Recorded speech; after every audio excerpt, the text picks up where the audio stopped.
Good morning everybody. देखिए हमारा जो टॉपिक है छठा चल रहा है मानव अधिवास, और इसमें ग्रामीण अधिवासों के प्रकार पहले आपको बता दिए थे। 4 प्रकार थे, जिसमें पहला था सघन या गुच्छित अधिवास, दूसरा था प्रकीर्ण या एकांकी अधिवास, और तीसरा था मिश्रित अधिवास, और जो चौथा नंबर के था वो पल्ली अधिवास जो थे। ठीक है, गाड़ी वगैरह जिसमें मैंने आपको समझाई थी। तो ये सारी चीजें क्लियर हो गई। आज हम ग्रामीण अधिवासों के प्रतिरूपों के बारे में बात करेंगे। तो ग्रामीण अधिवासों के प्रतिरूप का मतलब होता है कि अधिवासों के बसाव की जो आकृति होती है। भाई जैसे आपका सब गांव में रहते हैं, आपका जो गांव है, जैसे घर मकान जो बने हुए हैं, तो हम दूर से अगर देखें तो वो कोई ना कोई एक आकृति बनाते हैं, है ना। कोई ना कोई, चाहे वो गोलाकार हो, आयताकार हो, वर्गाकार हो, किसी प्रकार यानी कोई ना कोई उनकी एक आकृति बनती है। तो इस प्रकार से बसाव की आकृति के आधार पर जो अधिवासों का वर्गीकरण किया जाता है, विभाजन किया जाता है, उन्हें क्या बोलते हैं? अधिवासों के प्रतिरूप बोला जाता है। आगे बात समझ में क्लियर हो गई? यानी कोई भी जो गांव होता है, जब वो बसा हुआ होता है, तो वो कुछ ना कुछ अपनी एक आकृति लेके बैठता है। उसकी अपनी एक आकृति होती है, शेप होती है, और उसी आकृति के आधार पर, उसी बसाव की आकृति के आधार पर जो उनका क्लासिफाइड किया जाता है, विभाजन किया जाता है, वर्गीकरण किया जाता है, वो क्या कहलाता है? अधिवासों का प्रतिरूप। समझ आई बात?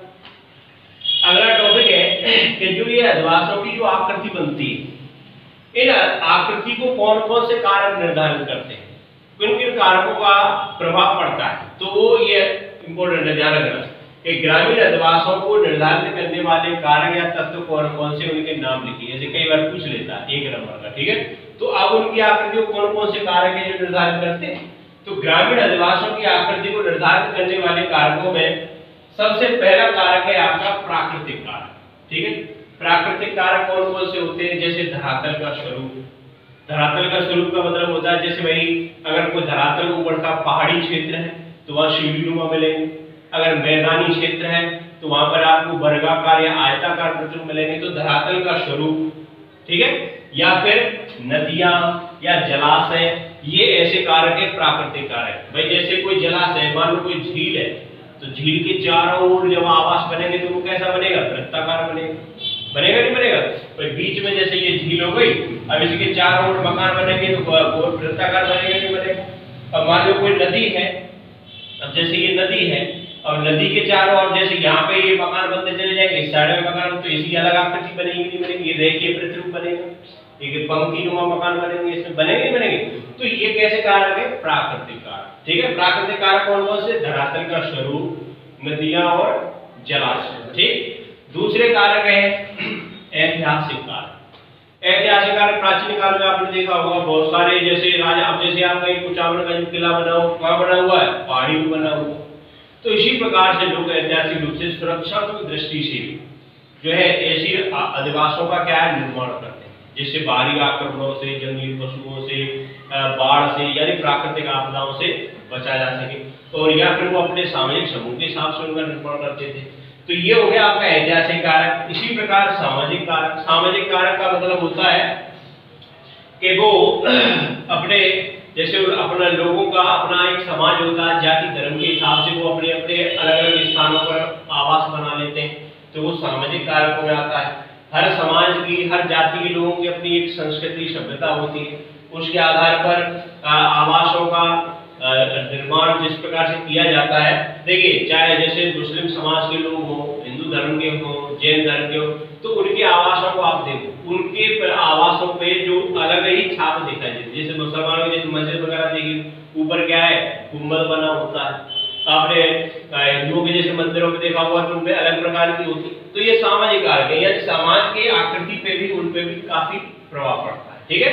इसी प्रकार आपके परिवहन मार्ग, परिवहन मार्ग की आकृति को निर्धारित करते हैं। भाई जैसे कोई, अब मैंने आपको बताया जैसे कोई सड़क मार्ग है, जैसे ये सड़क है, ये हाईवे है, अब इसके मकान बनते चले जाएंगे चारों तरफ, तो कैसा बनेगा? रेखीय प्रतिरूप बन जाएगा। अब मान लो इसको एक चौराहा पर गया, एक इधर से सड़क आ रही है, एक इधर से जो जा रही है, तो यहाँ पे कैसा बनेगा? यहाँ पे मकान बनते चले जाएंगे, यहाँ पे मकान बनते चले, तो ये कैसा बनेगा? आयताकार या वर्गाकार बनेगा।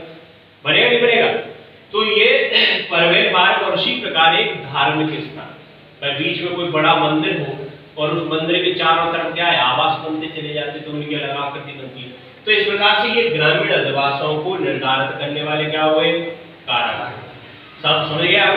तो कौन कौन से कारक? प्राकृतिक कारक, ऐतिहासिक कारक, सामाजिक कारक, सांस्कृतिक कारक, परिवहन मार्ग एवं धार्मिक। क्लियर हो गई बात? ठीक है। अब देखिए ग्रामीण अधिवासों को आकृति के आधार पर प्रतिरूपों में, अनेक प्रतिरूपों में अगर अपन बांट सकते हैं। ठीक है। जैसी उनकी आकृति बनती है, रेखीय प्रतिरूप, वृत्ताकार, आयताकार, अरिय प्रतिरूप, ठीक है, तमाम तरीके के पंक्तिनुमा, मधुमक्खी, छत्तेनुमा, तमाम तरह के अनेक आकृतियों में इसको अपन बांटा जा सकता है इन प्रतिरूपों को। अब हम एक एक करके इन प्रतिरूपों के बारे में चर्चा करेंगे। तो सबसे पहला है आपका रेखीय प्रतिरूप। रेखीय प्रतिरूप क्या होता है?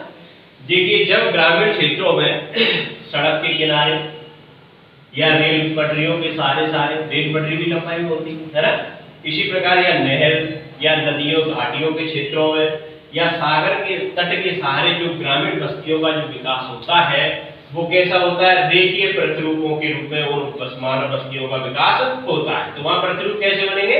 रेखीय प्रतिरूप।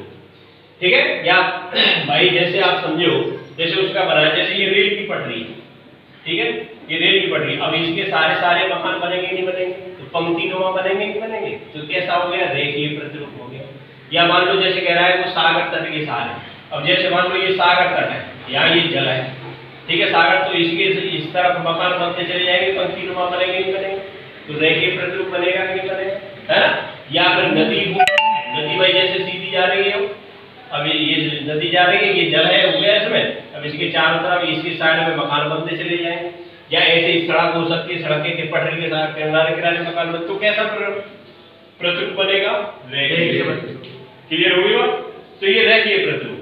अब बात आती है कहाँ पाए जाते हैं? रेखीय प्रतिरूप ज्यादातर जो मिलते हैं गंगा यमुना के मैदानी क्षेत्रों, ठीक है, तो नदी घाटी क्षेत्र है, या फिर हिमालय क्षेत्र में ये ज्यादातर ये देखने को मिलते हैं। अब बात आती है राजस्थान में कहां सा? ये इंपोर्टेंट उदाहरण ये याद कर लेना कि राजस्थान के अंदर जयपुर जिले का जो बरवाड़ा गांव है, कौन सा गांव? बरवाड़ा गांव जो है वो इसका सबसे बढ़िया रेखीय प्रतिरूप का उदाहरण है। और इन्हें जो है पंक्तिनुमा, मार्गोन्मुख या अर्धचंद्राकार प्रतिरूपों के नाम से भी जाना जाता है। क्लियर हुई बात? समझ आ गई यहाँ तक? तो इस प्रकार से ये याद करना क्लियर हो गया। इसके लिए आज ये 3 क्वेश्चन है, 3 क्वेश्चन कर लेना। ग्रामीण अधिवासों के प्रतिरूप ये शुरुआत में दे दिया, ग्रामीण अधिवासों के प्रतिरूप निर्धारित करने वाले कारक, ठीक है, और रेखीय प्रतिरूप किसे कहते हैं? उदाहरण से। तो ये पूरा आपको दिखा, ठीक है। आज के लिए इतना है।